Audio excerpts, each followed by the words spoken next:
عنہم کا نہیں، اندر مسئلہ کچھ اور ہے۔ اور ابھی تو کل کی بات ہے جب مساجد بند ہوئیں، جمعے بند ہوئے، جماعتیں بند ہوئیں، ان میں سے کون تھا کہ جس نے تاریخ کے اتنے بڑے لاک ڈاؤن پر جو نماز پر تھا، مسجد پر تھا، جمعے پر تھا، نماز جس کو قرآن نے پورا ایمان کہا ہے، وہ ضائع ہو رہی تھی، یا پھر سوشل ڈسٹینس کے لحاظ سے اس کے اندر خرافات لائے جا رہے تھے؟ ان مفتیوں میں سے، ان سیدوں پیروں میں سے، ان سجادہ نشینوں میں سے کہاں تھے الا ماشاء اللہ جنہوں نے کوئی کردار واضح ادا کیا ہو؟ میں ایک بار پھر اس بات کو دہرانا چاہتا ہوں کہ رسول پاک صلی اللہ علیہ وسلم کی نسل پاک، سادات کرام آج بھی جو موجود ہیں، صحیح العقیدہ ہیں، ہم ان کے قدموں کی خاک کو بھی اپنا سرما بناتے ہیں، اور ان کی جس محاذ پر جتنی خدمات ہیں ہم ان کو کروڑوں سلام پیش کرتے ہیں، مگر ہمارا روئے سخن جن کی طرف تھا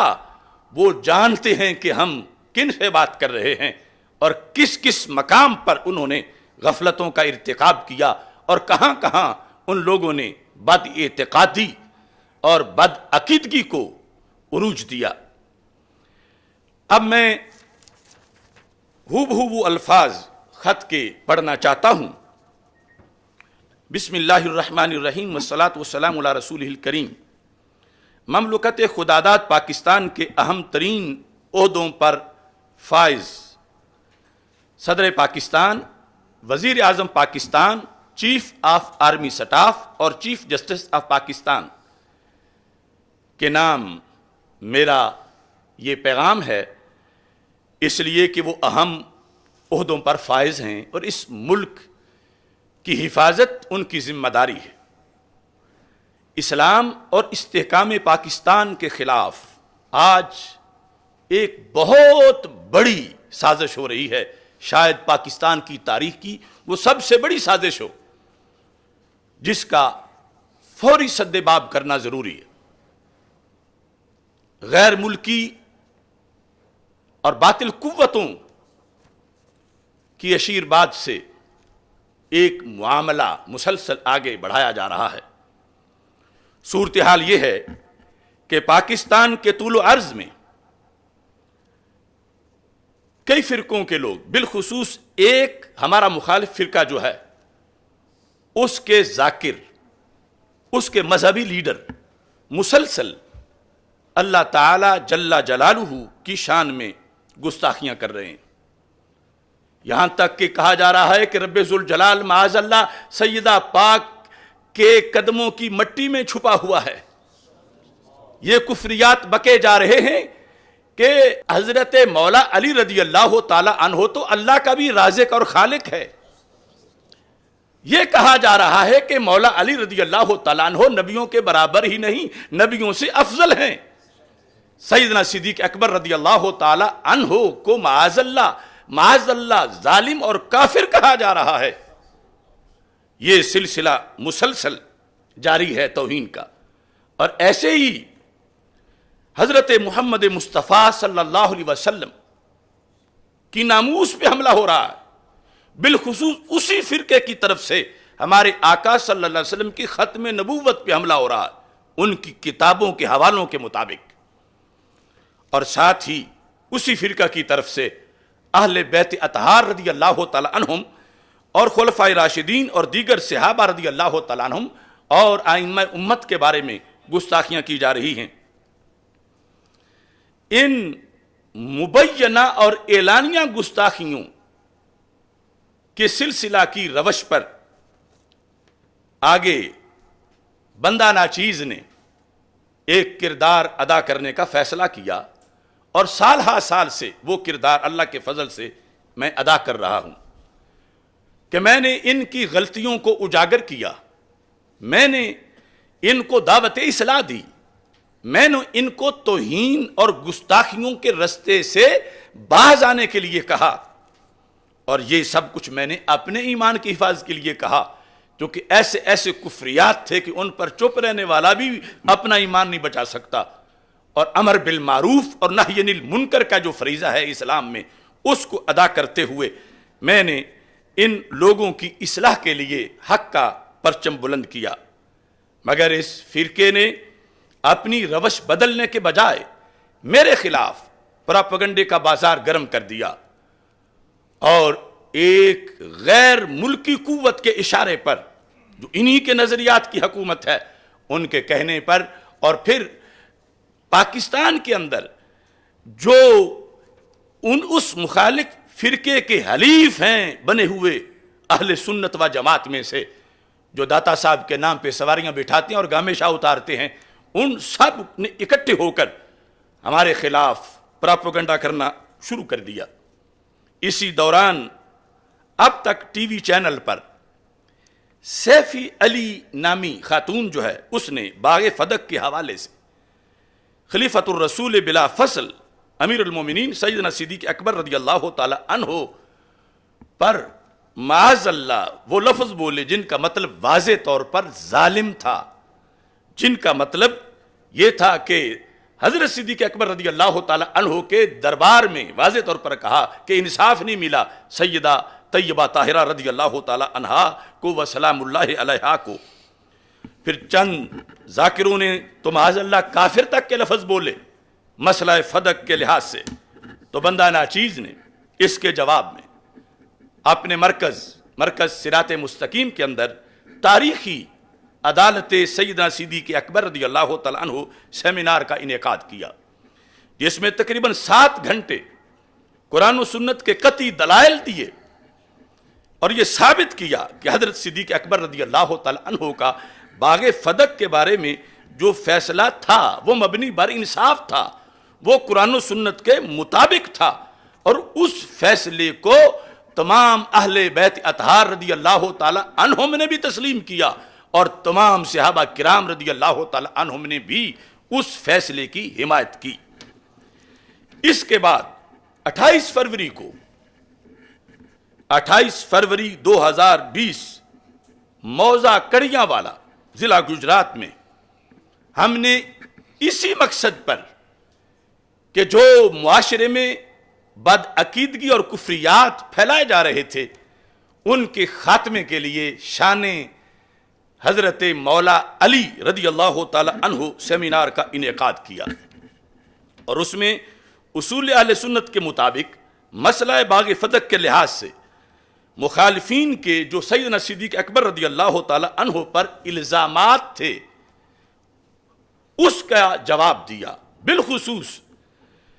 سیدنا پیر مہر علی شاہ صاحب رحمہ اللہ تعالی کی فیصلہ کن کتاب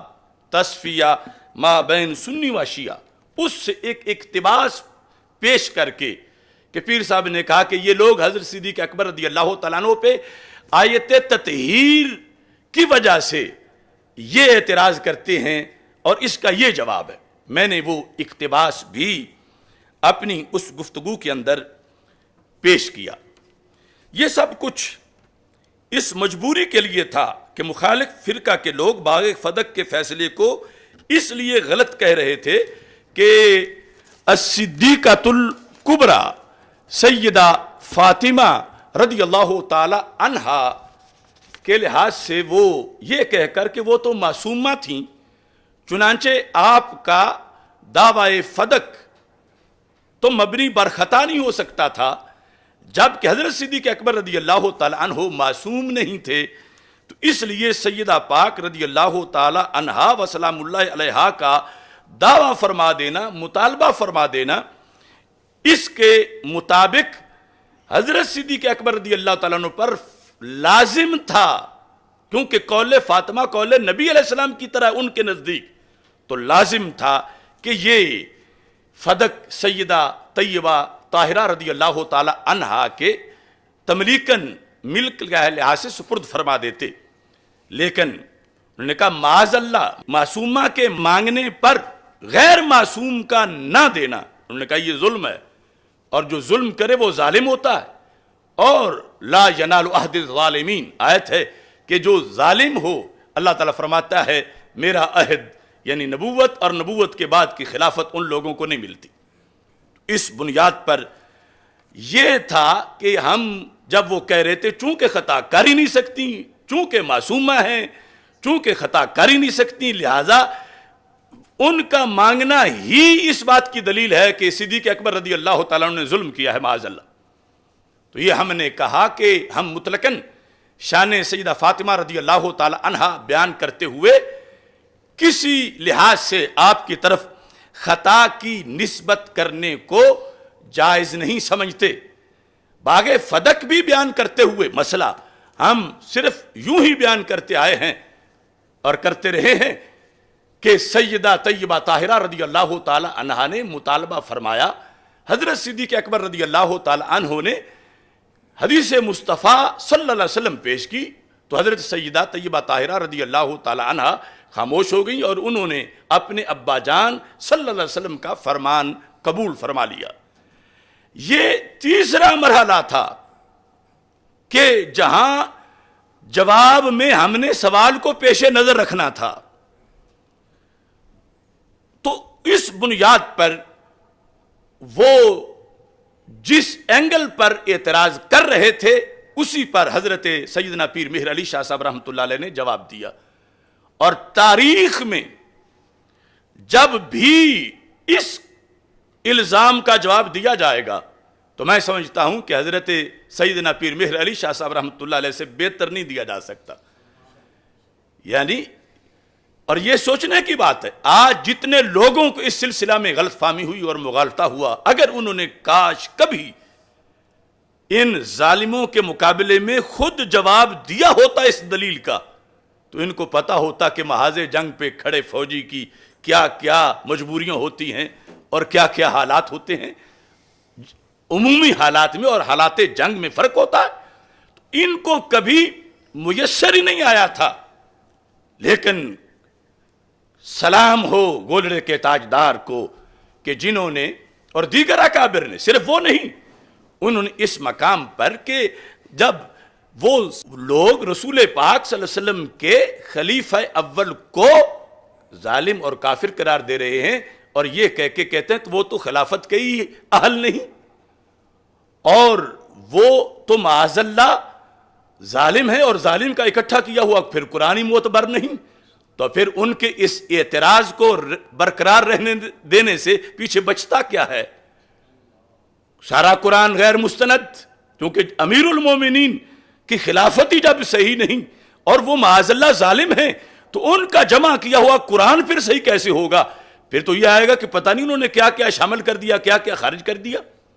اس مقام پر جا کر ہم نے اپنی طرف سے نہیں، پیر صاحب کی عبارت پیش کر کے پھر ان کے موقف کے مطابق تشریح کی. اور یہ تشریح مختصر جو ہم نے کی،